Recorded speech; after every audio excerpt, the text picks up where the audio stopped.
Hello guys, girls and others, welcome back to another video, and in this video today I am going to be sharing my thoughts on the Nintendo Switch 2. So you may have heard earlier today that Nintendo has announced the Nintendo Switch 2, which is their first major console that they have released in 8 years, believe it or not. If you have not watched the trailer for the Nintendo Switch 2 as yet, I would recommend you do that now because you'd have context to what I will be talking about, and you can get a link for that video down in the description. You may have noticed that the device seems to have two USB-C ports on it, one at the top and one at the bottom. Nice hand movements, just in case you didn't know what top and bottom meant. And I don't know why they've done this. So they've got the one at the bottom probably for docking, like on the original Switch, but I don't know why they've got one at the top because you can still charge at the bottom one. So why would you need the top one? Maybe it'll be revealed in Nintendo Direct, which they do say that they're going to release more information about the Switch too. You would have seen that they've redesigned the Joy-Cons, made them bigger, and they've made them a slightly different shape. And if you have a closer look, you can see that they have little pins on the side of them, which you plug to the side of the Switch instead of like slide them like you did with the old Switch. And I think it charges it through the same sort of clip. So instead of I think it's going to be like a if you get what I mean. Hopefully that will prevent damage because with my Switch, a couple of Joy-Cons actually got damaged from going through the old sort of rail system. So it might be improved on this new clip-on version. I noticed that around the analog sticks on the Joy-Con, they look like they had a bit of like plastic or rubber sort of covering on them on the new one, which might be to prevent stick drift because in the original Switch, especially for the very first ones made, the Joy-Cons would often get stick drift. So the plastic might help like dust and stuff like that, dirty stuff that you might have on your fingers that might stop that from getting in and under the stick, which might help prevent stick drift. What I didn't like about the Joy-Cons from watching the trailer is that they seem to be grey, which to me is proof that the world is losing colour. For the original Switch, they had the blue and the red ones. Yes, they did also have a grey option, but I believe the ones that were always shown on the trailers were always the red and blue ones, who they're sort of become iconic them colours for the Switch. But there probably will be like different like skin sort of. That's probably not the right word, but little cover things that you put on the Joy-Cons. They're not even cover things really, just like prints you could put on there. So you can have like Zelda, Mario, all sorts of games like that you can have as a Joy-Con and a like sort of print on them. So they'll probably have that, but other than that, they're a bit boring. So this is sort of a question for Nintendo. But would the different generation Switch controllers work on the other console? Yes, I know you won't be able to put them on the sides, but could you still connect them and use the controllers? I don't know. Nintendo, if you're watching, please tell me. They've seemed to have got a new design for the stand. It used to be just this little thing that pops up, and that was your stand, and it would quite easily come out. But it was good because you could easily put it back in again. but then it could still easily come out.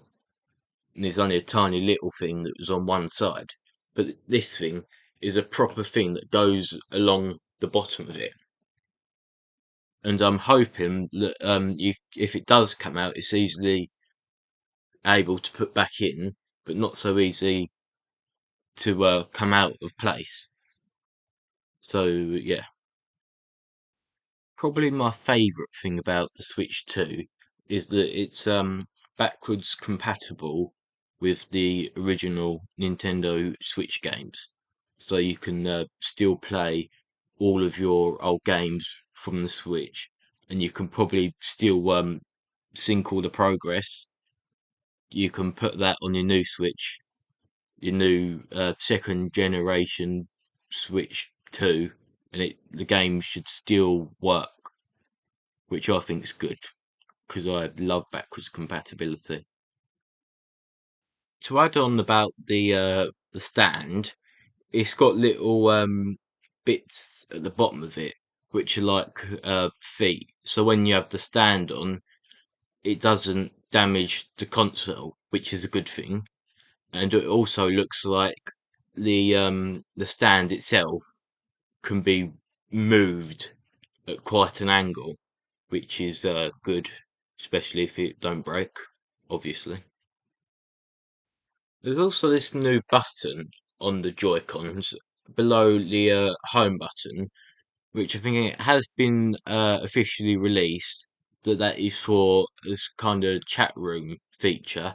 Not Miiverse, don't get excited, people, but something like that, they say. On the console, it seems to have a couple little holes on the top and a couple little holes at the bottom, and not really sure what that's for. It's probably something to do with the speakers or the microphone or something like that. Reasons why I think the Nintendo Switch 2 is going to fail. I think it's going to be like the Wii U, where it's very similar to the original console, and they don't add particularly much to it. And you can play all of the games from the old console, and yeah, you get a few newer games, but it's just basically the same. Nothing much changes. On the Wii U, you got a little screen tablet that you had to be close by for. With the Nintendo Switch, I think all I've done made the screen bigger, give some better controllers a stand. There's probably some like software and hardware improvements, but other than that, is there going to be much of a change? Is there going to be like when we look back in like 2035, are we going to think of the Switch 2 as a successful console? There's about 100 million Wii units sold and about 13 million Wii U units sold, which I think a similar thing is going to happen here with the Nintendo Switch and the Nintendo Switch 2, where the original is going to get way more than the last. The reason why I think that is that when Nintendo release a new console, it's normally this big new idea, a game changer, if you will, and it's something that hasn't really been a thing before. Like the Switch was the first hybrid console, and the Wii was the first console where you're like active when you're doing stuff rather than just sitting there fiddling about on the controller. You can actually get up and play games. And because of that, next time they want to make a console, it's hard to beat the previous console. Nintendo tries to do is keep up with the trend that PlayStation and Xbox normally do, where they release a new major console every 7 years. Nintendo sometimes a year out either way on that, but generally it's roughly every 7 years.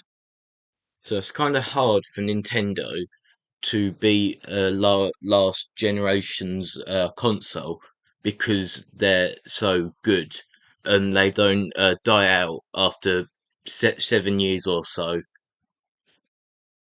The thing is with Nintendo, they need to stop trying to compete with PlayStation and Xbox and just focus on their own sort of market. Because Nintendo, really, I would say, is more of a family console that everyone plays on. Where the PlayStation and the Xbox, I think they're more higher quality gaming consoles, and they sort of focus on performance and stuff like that. And with the release of the Nintendo Switch 2, it will push down the value of the original Nintendo Switch because everybody would want to have the new one. So the value of the old Switch would go down. And then if someone wants to buy a console for someone, like a Nintendo console, instead of going for the new Switch, they'll probably go for the old Switch, even though the newer one is newer, but the older one is still good and practically the same, but it probably will be way cheaper than the newer one. I reckon what will happen is that as soon as the Switch 2 will be released, there'll be a lot of people buy it and like pre-order it. Like there'll be all the tech reviewers and all the people just curious about it. And then all of a sudden, after there's this like big wave, well not wave, but big spike of people buying it, I reckon it might fall down and not really get bought much, and then in a couple of years' time, Nintendo will discontinue the original Switch, hoping that it will increase the sales of the Switch 2. Whether that will happen or not, I don't know. I think Nintendo should maybe release a new console every 10 years rather than 7 years. Even that might not be enough, but they can release littler sort of consoles in between. Like with like PlayStation and Xbox, in between their 7 years, they have like Slims, like PlayStation Slims and S's and whatever come out in between that time. So maybe Nintendo should do something like that. Well, they did for the original Switch. They had the Switch Lite, but then the Switch 2 seems to still be a product, but it's been treated as a new generation of Nintendo Switch console, where the Lite for the original Switch, they're the same generation, it's just they're different. But the Switch 2 will have a higher price still. So that's what it's a sort of a business trick that I don't think will work very well for Nintendo. I just think that this console, the Switch 2, is not going to perform very well, and it's going to be the Wii U 2. Thank you for watching. Goodbye.